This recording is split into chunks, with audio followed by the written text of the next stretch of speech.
Bom dia, galera. Mais um dia. Tamo junto. Hoje é quarta-feira. Hoje a gente tem um projeto social lá na Escola Renata Zeredo, sabe? Um projeto social de jiu-jitsu. Ele faz parte aí do nosso serviço na polícia. Então é algo muito maneiro. Algo assim fora de série. Quem idealizou tudo isso aí foi o Bop, né? Um soldado lá meio problemático, sabe? Problemático durante a carreira dele. Agora já tá tranquilo, né? Ele teve alguns problemas e não conseguiu evoluir para cabo, né? Ele é soldado ainda. Só que quando ele era criança, né? Ele morava na favela e tem um temperamento mais explosivo assim, sabe? O que acontece? Tipo assim, ele era um passo para virar bandido, sabe?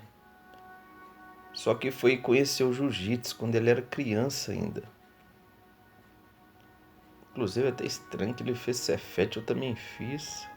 A gente fez curso técnico, entrando na polícia, a gente tem praticamente a mesma idade, a gente tá nesse projeto. Só que a gente é um pouco diferente um do outro. A gente não é igual não, ele é meio explosivo, eu sou mais contido, né? Eu sou mais contido e ele é mais. Ele não é contido, é isso. Essa que é a palavra. Então o que acontece? Ele foi idealizou esse projeto, mostrou pra um tanto de gente, velho. Ele é faixa preta em jiu-jitsu. E lá na polícia ninguém dava muita ideia para esse projeto aí não, sabe? A polícia tem uma teoria muito de. Hoje está mudando, né? Muito de fazer prisões. É o certo, né? Não é errado não. É você prender o infrator que está cometendo os crimes. Só que isso acabava afastando muita gente da população, entendeu? Da população carente, né? Não é a população classe média alta, classe alta. Porque essas aí já são pessoas mais estudadas, entende? Elas não vão muito se bandear pro lado do crime. Então, elas vão conseguir viver a vida tranquilo e elas querem auxílio da polícia, né?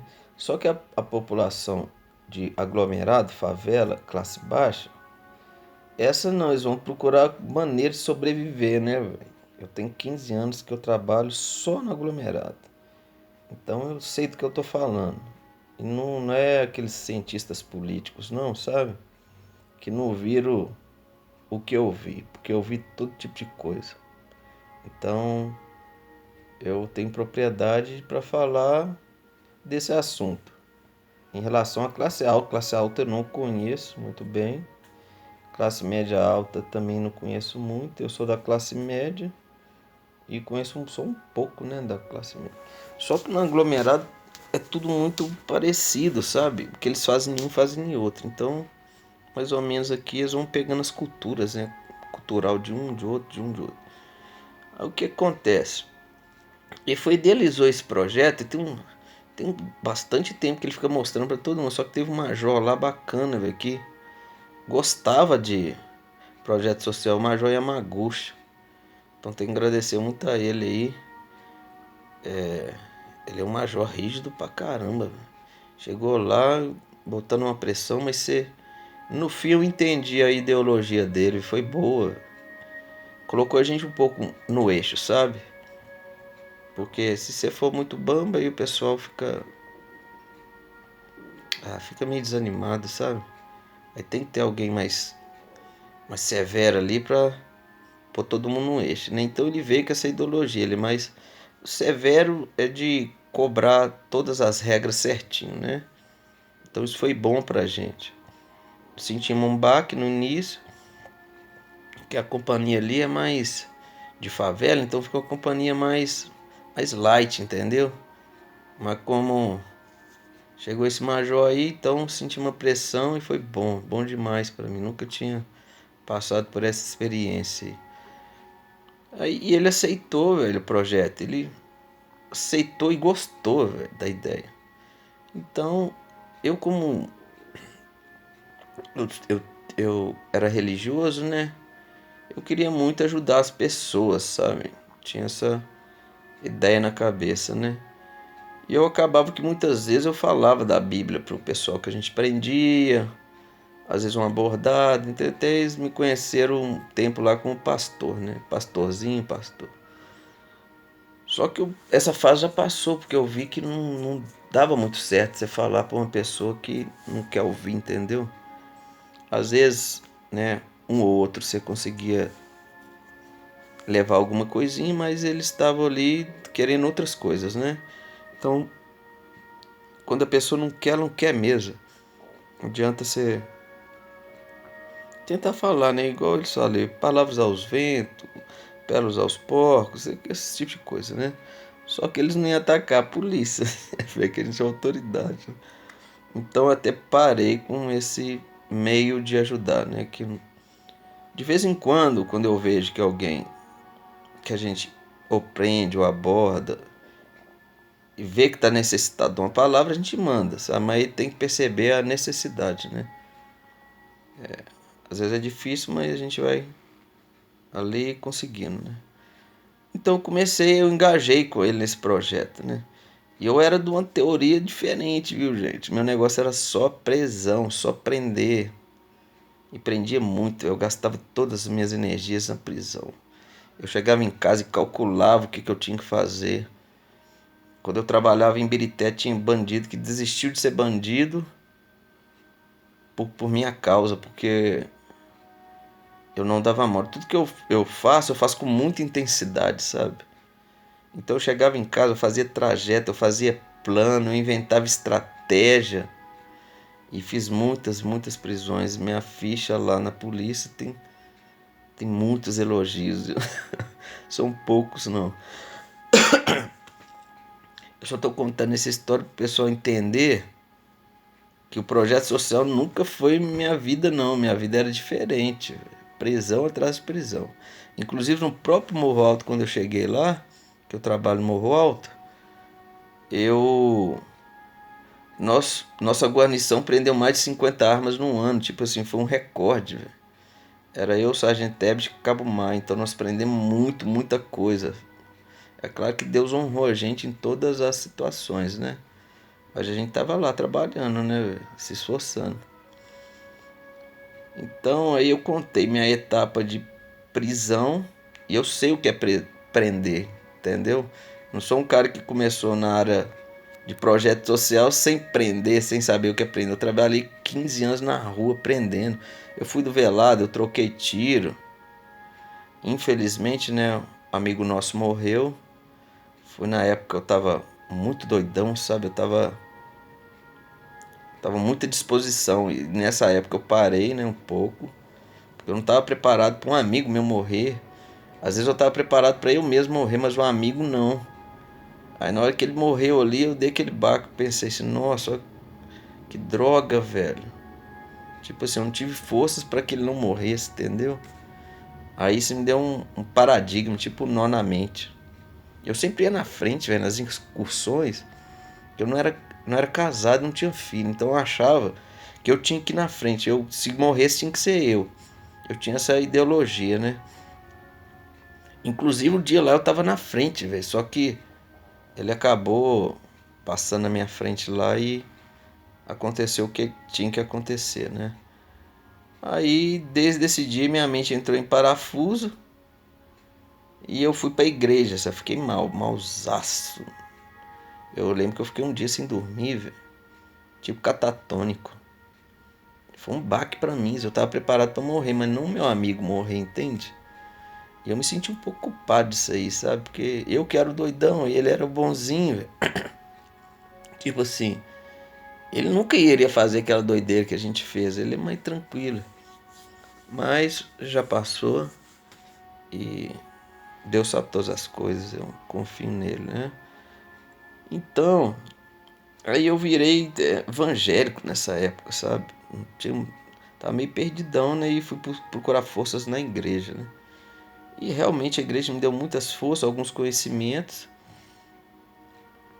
E só que chegou uma época que eu comecei como eu sou fervoroso com tudo que eu faço, eu comecei, tipo assim, traduzir a Bíblia, hebraico, e fiquei impactado por uma passagem na Bíblia, sabe?